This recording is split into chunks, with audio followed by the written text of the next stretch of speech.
Hello, it's Ivaldi and Sako here. Welcome to the Ivaldi Sako podcast. In this episode, we're going to see the 7 extreme lessons to live a really successful life that I got from 3 very successful people.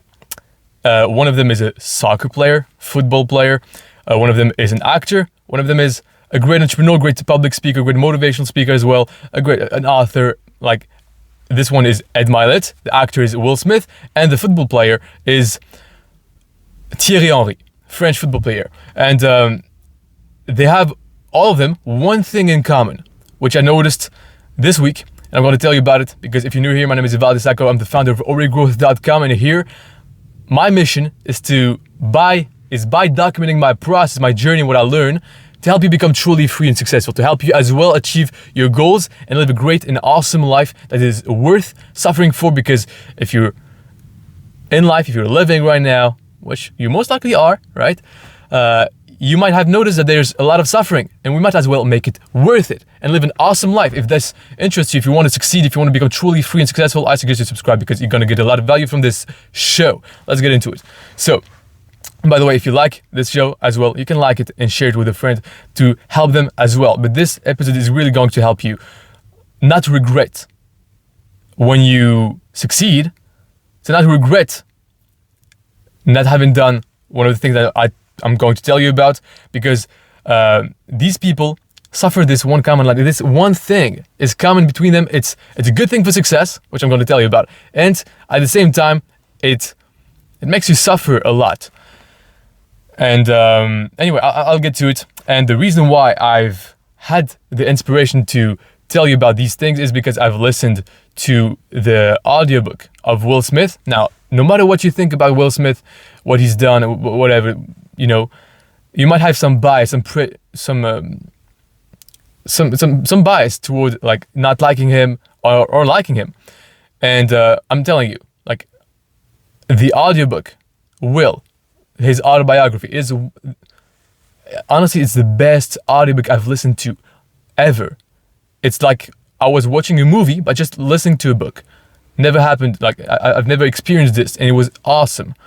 And the book was great, and I've learned a few things from this. And then I noticed a pattern with a podcast that I listened to on the Diary of a CEO with Stephen Bartlett and Thierry Henry. And I've listened also to another podcast of Ed Milet with Brené Brochard, I think, and they were talking about decisiveness, and in a small section of it, they talked about something very important. I'm going to tell you about it. So the first thing, Will Smith. Will Smith at one point, he was entering into big circles of big actors, right? And he entered the room, and there was Sylvester Stallone, and there was some other Bruce Willis, I think he said, and Arnold Schwarzenegger. And he went there and he asked him, he was kind of scared, kind of not really, a little intimidated, right? Because they were the biggest movie stars. And he asked them, hey guys, I want to become the best movie star in the world. How do I do this? How did you guys do it? And Arnold answered this. He said, until every country knows you're not a movie star. You must go in every country and shake every hand of everyone and promote your movie in the entire world. And when he said that, Will Smith did exactly that. Each word that Arnold Schwarzenegger did, each word that he said, he actually implemented every single one of them. And he went into every country, and he went and he shook every hands. He went to make sure every part of the world knew about him. He did exactly what he said, right? He did not okay, I'm not gonna go there. I'm not gonna shake every hand. Come on. He went and he did exactly that. I don't have any proof, right, to say that he did exactly that, but this is what he says, and I think it's true. He took his word and he actually implemented it, because what he did to find success is just find people that were successful, that did what he wanted to do, and do exactly what they did, right? Do exactly as they say, because they know more, right? And so oftentimes, for example, when you're taking a course, when you're learning from someone, when you listen to a YouTube video or a podcast, you listen to something and you don't actually implement it. And maybe you tell yourself, okay, this is not really useful, and your ego is trying to think, you're almost thinking, I'm telling you, but I'm talking to myself as well, of course. These are notes actually that I take for myself. I learn myself in this week, and I tell you, I just document what I learned. So when I tell you and you should do this and that, don't take it personally. It's just like I'm giving you orders. I'm telling you like I should do this, and therefore maybe you would benefit as well from doing that. So oftentimes I take maybe a course and I implement a part of it, and then I'm saying like I know about this, right? I'm sure this is not necessary, so I'm not going to do it. And guess what? Then I don't get the results I want. Learn from someone who's done it already, and just take his word. Just believe him and actually do what he says. This is what he did. And then he actually did that, but he didn't only do that. He did that, and then he saw there was competition. And Tom Cruise was doing so much more like volume than he was doing. And so he was like, okay, how can I compete with him? How can I beat him? And he had something that Tom Cruise didn't have. He had music. He was a rapper before. So at the end of every promotion for a movie, he did a concert, right? And so this way he made everyone talk about him. He made the news actually, I think at one point, because he called a concert in London, Big Willie, and Willie in English means like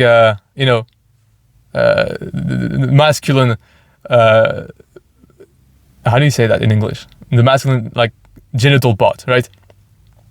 And so it made a lot of noise, and so he was able to get an advantage like this because he found that he was good at something that his competition was not. So maybe you can ask yourself, okay, who am I listening to but not completely? And so try to listen to this person completely and fully because they've done it already. They know more than you. And so just trust them to actually implement everything that they say. And then try to ask yourself, how can I develop an advantage? What can I do personally? What is my thing that most people don't have, that my competition doesn't have, and that I will be able to differentiate myself from anyone else? And then he was also trying to play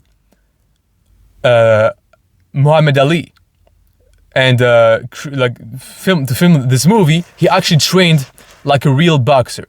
He had the trainer. He had a big, famous trainer, a real boxing trainer, and this became his his mentor, right? And he was on the set with him when he was going, and he saw also Nelson Mandela, and all around the set, the trainer controlled his environment, and he was also saying every single day, he was telling him how you do one thing is how you do everything. So when he was resting a little bit on the boxing ring, he was telling him, hey, what you doing? No, you don't rest. How you do one thing is how you do everything. So even in the rest, you're not going to take the rest here, right? You're going to rest completely and fully at one point, but you're not going to rest like this, just do something half-assed, right? You don't do things like this. How you do one thing is how you do everything. So you're going to train hard, you're going to rest hard, you're going to do things properly, and you're going to have a perfect diet, because if you're not on point on your diet, you're not going to be on point on your training, and if you're not on point on your training, you're not going to be on point on your acting. And at one point, his friend, Will Smith's friend, orders a sneakers bar, and they are basically in Africa at this point to record. And his friend orders a sneakers bar, a chocolate sneakers bar, right? And his trainer just calls him out. He just says, hey, what's up with that? This is unacceptable. If you want to eat this sneakers bar, you're gonna have to leave. We can't have people bringing like temptations. I'm paraphrasing, of course. I'm just saying what I've got from it. You can't have anybody in your environment that is not supporting you. You have to have the whole team suffering together, right? And so this creates it unifies the team and makes it more likely for Will Smith to actually stick to the plan and get the job done. If some people here and there just are distracting you, it's not gonna do it. You gotta be full in, even in your environment, controlling your environment. And I'm going to tell you about something very important at the end that is going to allow you to, by controlling your environment, but by controlling also your body, to stop any bad behavior that you're doing that is preventing you from actually getting to your goals. Now, the next thing. Will Smith, his mother, loved traveling, right? Will Smith got a lot of money and she loved to travel. And she was traveling at one point in Turkey by herself. And at one point she injured her ankle. And it was pretty bad. She had bad blood sugar. And so it was very bad. It was really bad. And at one point, the doctors said that she either had to she had to wait like 3 months so she could get an answer on whether or not they will be able to heal her, or they will have to cut her leg, amputate her. I don't know if it's how you say this in English, but cut off her leg, or there was a 50% chance. And she was like, there's no way I'm staying here. I want to live my life. I want to enjoy, and I'm taking the control of my life. I'm not waiting 3 months just for you to tell me, oh, maybe we can heal your leg without cutting it off. Cut it off right now. I'm not waiting here for 3 months. And guess what? 3 months later, maybe a little more, there was an earthquake that completely destroyed the hospital. And if she wanted to save her life and save her leg and be more comfortable, she would be there. And then when they knew that, when it was on the news, she closed her eyes, looked down, and she said, all I lost was a leg. And then she looked up and said, thank you, God. And what I want to bring it to you right there is, there's a passage in the Bible that says, and I think it's Jesus, that says, if you want to save your life, you lose it.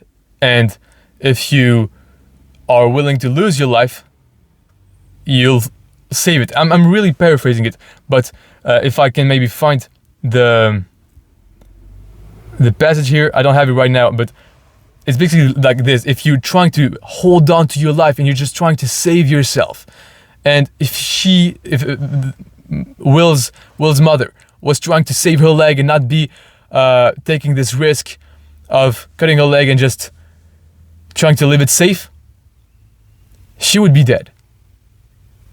And so by trying to just live her life fully and not try to save it, not try to go the safest road, she actually saved herself. She actually, by taking this risk, she saved herself. And she saved herself, or God saved her. Like God made her do this choice. And I don't know if you believe in God or not. I'm telling you, to me, I believe in God. I'm Christian. I believe in Jesus Christ, and I really think it's just really useful, just really in a practical way. It's just very useful to believe in that. And this is very true. When maybe you notice this, when like people are trying too hard to do something and they don't succeed, because it's like you're trying to save yourself, you're trying to take a lot of caution, you're not taking any risk. Nothing happens to you when you don't take any risks like this. And you're trying to save your life, and you're trying to save the talents. There's another passage in the Bible that says, I'm not going to get into this. I've talked about it in another episode. I don't remember the number of the episode, but I've talked about it before. And when you're trying to save your life, you basically are losing your life. But if you're willing to lose it, you actually find it. You actually like live a great life because of this. And this was like, when she said that, honestly, like I had like some tears like waiting to come down my face. Like I was like, oh, because the way in the audiobook Will Smith tells the story is just awesome. I don't do it justice at all right now. Like really, it's just like so good. You have to listen to the audiobook, but don't listen to it as the first audiobook that you listen to, because every other audiobook that you will listen to after that will be like, it will be a lot less enjoyable, and so you won't like listening to any audiobooks after that. Listen to any audiobook that you want to listen to, and then listen to Will Smith autobiography, because it's awesome. It's really awesome. Then Will Smith at one point loses his dad, and he was preparing for his death, and he was talking to his father, and his father was really like a military kind of guy, disciplined. Will Smith got his discipline from his dad, and actually his dad is the first person to give him a lesson in the audiobook, in his book, in his autobiography. This is the first lesson that he learns, and the first lesson that he learns is from his dad, and it's about laying brick by brick a wall, because Will Smith had to build a wall, and he was saying, "Oh, this wall is never going to get built. It's never going to happen." And his dad said, "Stop focusing on the wall. Lay this brick, and that's it. Just focus on laying brick by brick. Just focus on this brick. And then once you focus on one brick at a time, it actually gets done," right? And this is a great concept, even in business, even in your life. Just cut down the big task into like small actions that you can do easily, and then you just do it. You just do it, continue doing them, and then it actually happens. And when he loses his dad, he's preparing for it. Of course, it's not a great moment. I think he's on the set of a movie, Bright, maybe. And the last thought,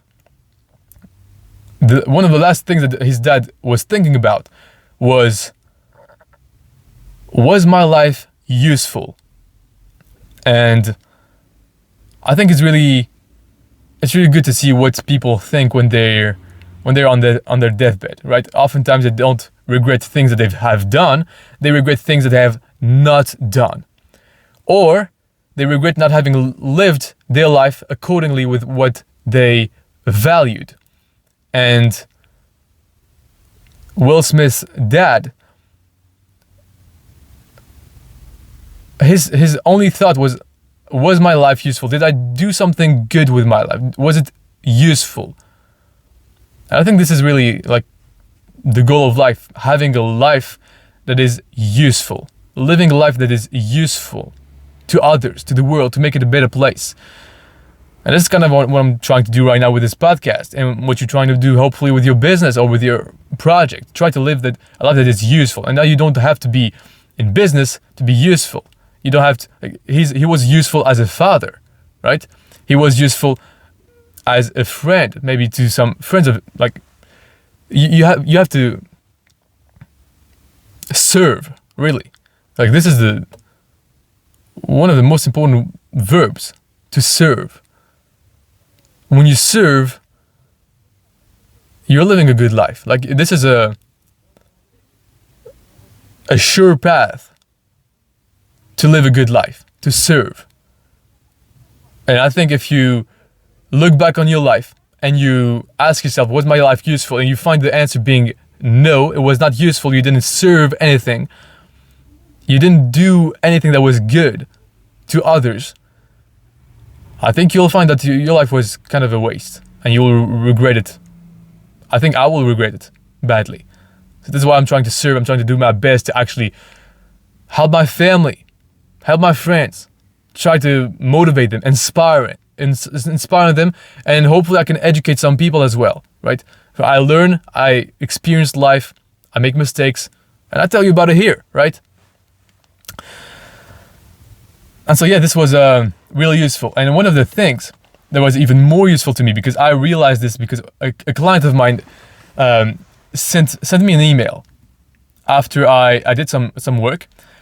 We did some work for him, and I did some particular thing for him. He sent me an email, and I was really happy. And then I realized immediately, I caught myself, I was like, whoa, why am I this happy? This is weird. Like, I'm really happy that he just gave me like a small compliment, like just confirming my work was good, right? And I listened to the podcast on the Diary of the CEO with Thierry Henry, the football player, the soccer player, if you want.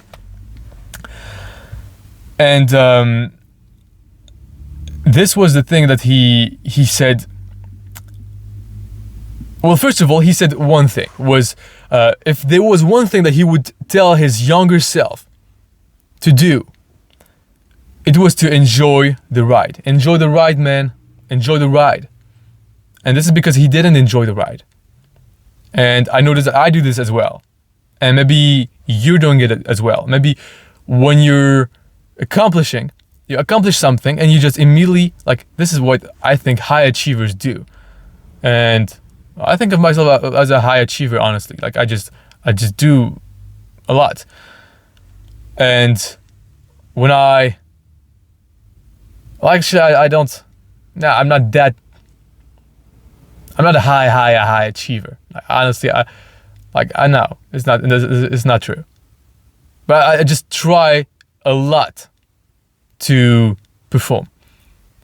And when I get results, when I succeed, I get wins, I don't take the time to enjoy them. And this is what Thierry Henry said. He was winning a championship or whatever, and next thing he thinks about is immediately, he just doesn't take the time to party, right? And to celebrate. He just goes, his mind went immediately like, I have Europe, right? I have the other championship I need to win. Right, so he's immediately like going back in discipline and trying to achieve it.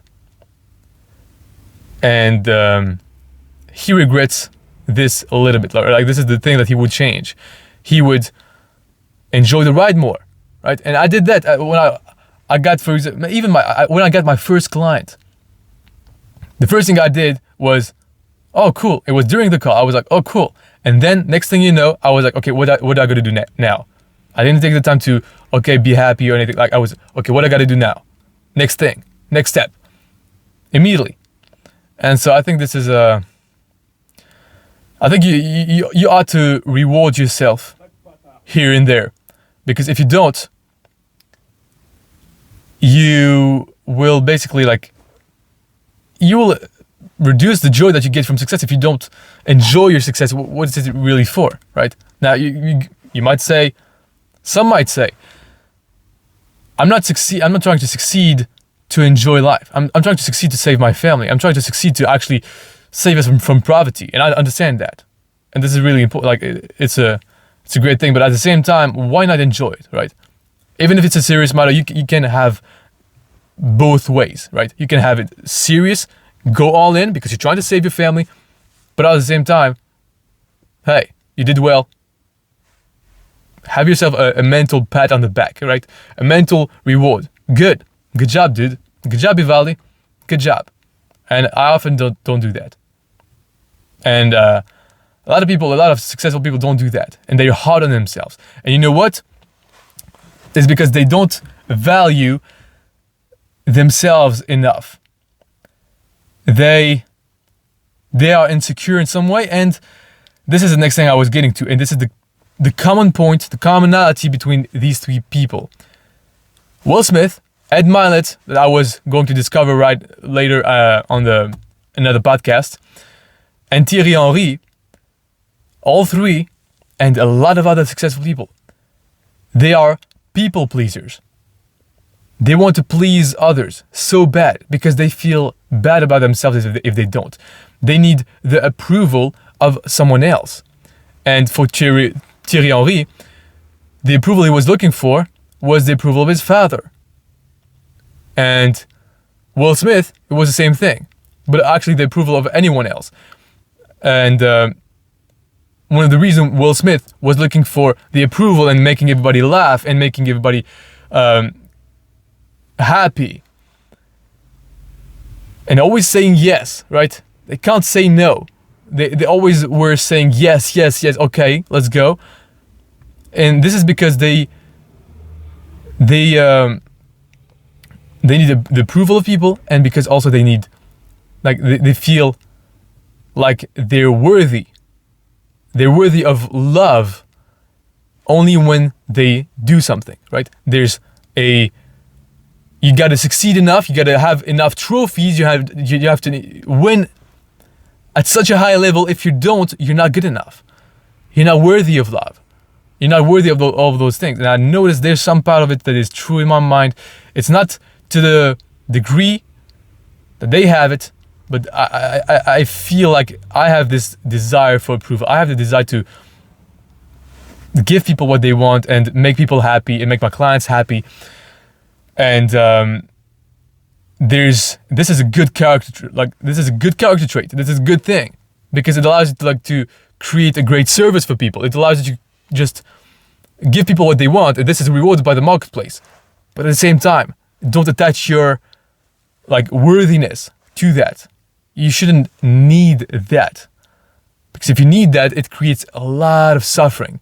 And this is why all these people, at least Thierry Henry and Will Smith, go in therapy because of this. I'm not sure about Thierry Henry, but Will Smith definitely did. And so this is one thing that has stood out for me. Then I was also listening to Jim Rohn.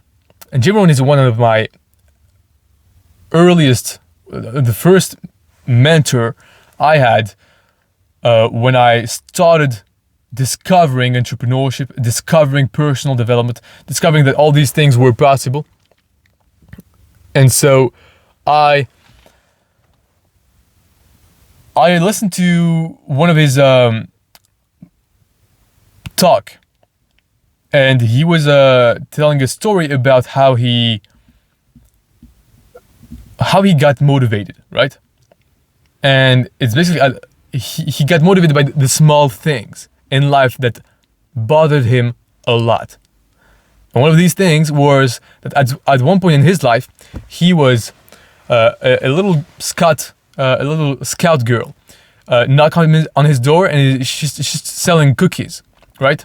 And she's selling cookies, and she's trying to sell him a box of cookies, and he loved those cookies. He wanted to buy them, but it cost $2, and he was broke. He was 25 years old, married, had one kid, and he was broke, and he couldn't even pay $2. And when she asked him that, and he realized that he was that broke, and that he was ashamed. He liked the little girl. He said, "Oh, I don't like those cookies," even though he did. And maybe he did he said, "I already bought some," and he was disgusted by himself. He was ashamed, and he closed the door, and he said to himself, "This is embarrassing. This will never happen to me again. I don't want to live like this anymore." And these are powerful, like decisive moments. This is an emotional moment that comes just for a small moment, right? A small embarrassment can turn into a big motivation. And I had something similar happen to me. At one point, I was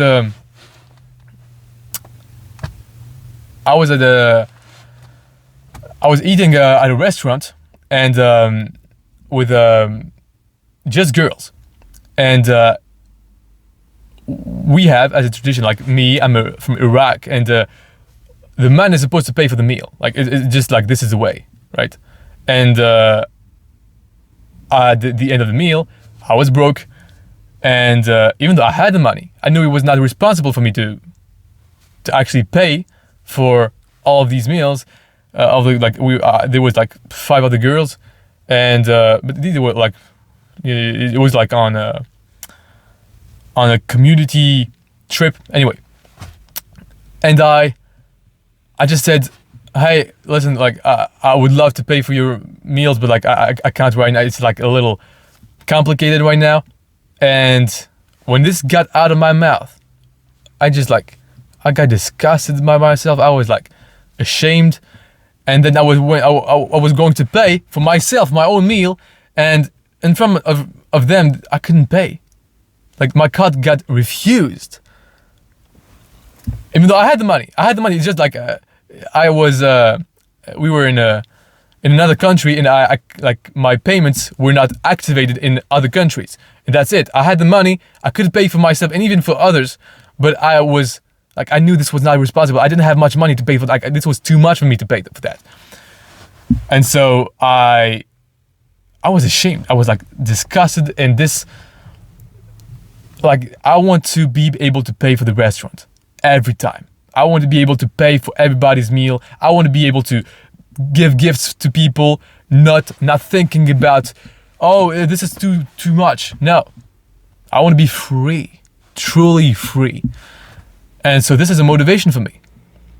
So maybe you can ask yourself, okay, what moments in my life I was disgusted by my situation?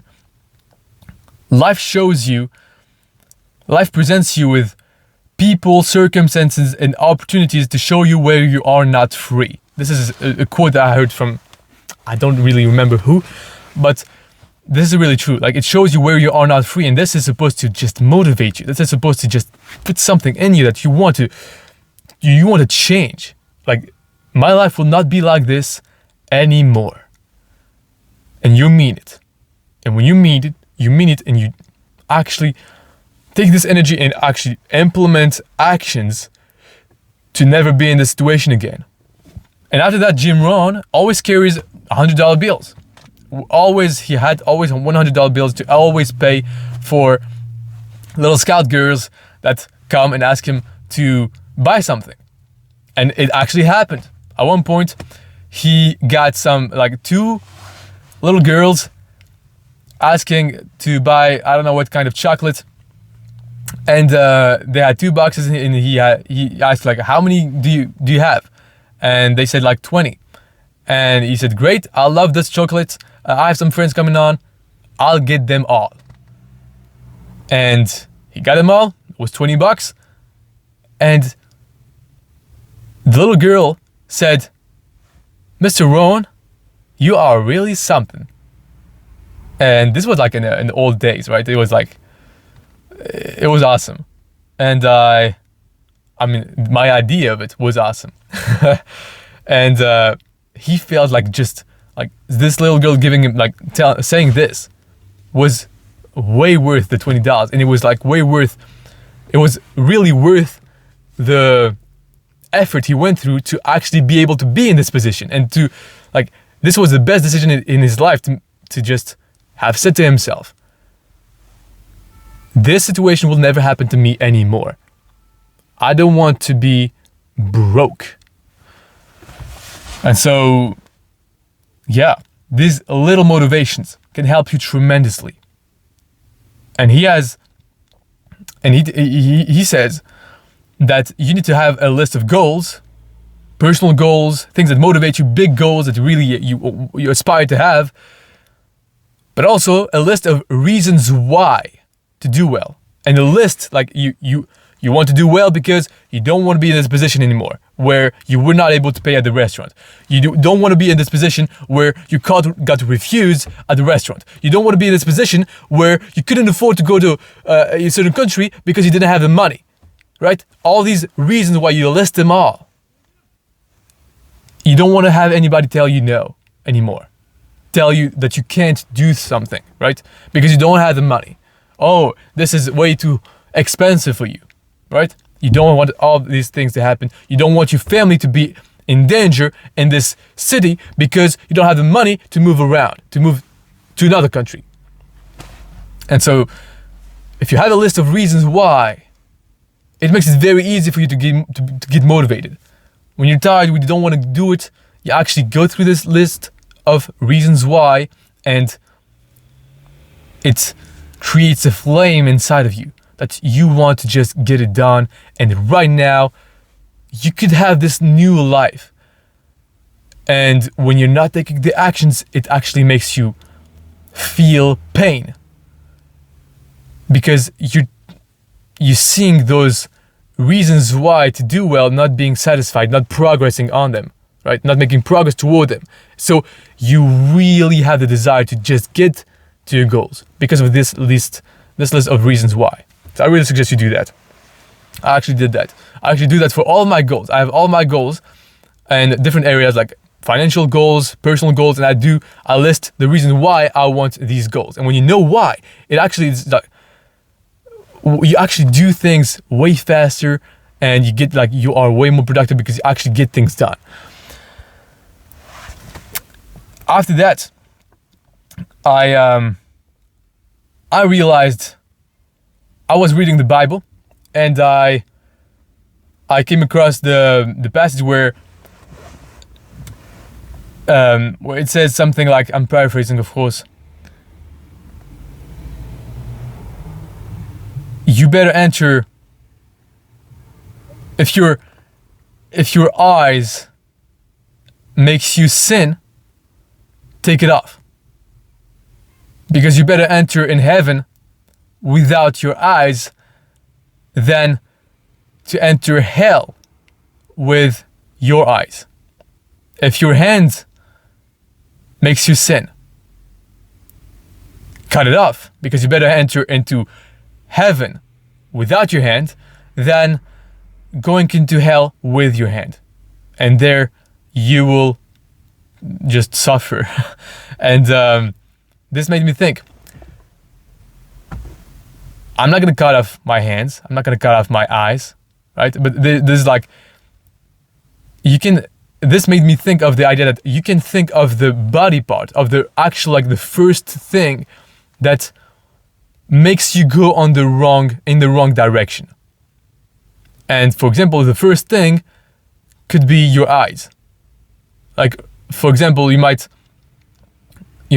look at something that you shouldn't look at, because when you look at this, then you can control yourself and you actually do the bad behavior that you don't want to do. For example, you have donuts laying around and you don't control your eyes and you just stay fixated on this donut. And you would be better off shutting your eyes, right? And not looking, which will prevent you from doing the bad behavior. If you just become aware of your hands, for example. Your hands, you go and you just grab something. For example, when I'm doing stairs at the gym, and when I'm tired, I'm really tired, I automatically go ahead, like in my hands, go ahead and just try to grab the support bars to actually like make it easier. And up until now, I've never grabbed it because every time I just reach out for it, like unawarely, I just reach out to it because I'm so tired. I hold on. I just become aware of my hands and I just put my hands behind my back. And I prevent myself from doing the bad behavior that is going to make me quit. And so maybe you can control yourself like this. Control your behavior by just by thinking, okay, what body parts? Maybe it's your thoughts, right? And you notice, okay, there's one thought that I had. I was thinking about this, I imagined that, and so this made me fall off the course. This made me go into the wrong direction that I don't want to go to. And this is extremely useful because when you notice and you become aware of the first thing that you're doing that is going in the wrong direction, you prevent yourself from doing this the first thing that you don't want to do, the first step. If you don't just take this first step and you prevent yourself from doing this, you are most likely not going to go in the wrong direction. You're going to stay in the right direction. You're going to stay disciplined. You're going to stay focused. You're going to stay without your addiction. And so this is something that's been really useful to me. And yeah, maybe it's your feet, right? That make you walk somewhere you shouldn't. You just become aware and stop them and control them and you go in the right direction. I hope this serves you. If it did, please subscribe, like, and share the episode with someone that you think it might help as well. I'll tell you, I'm really grateful that you listened to me up until now. Not a lot of people did stay until this video, until the end. And so I appreciate you, and I'll see you in the next one. Take care.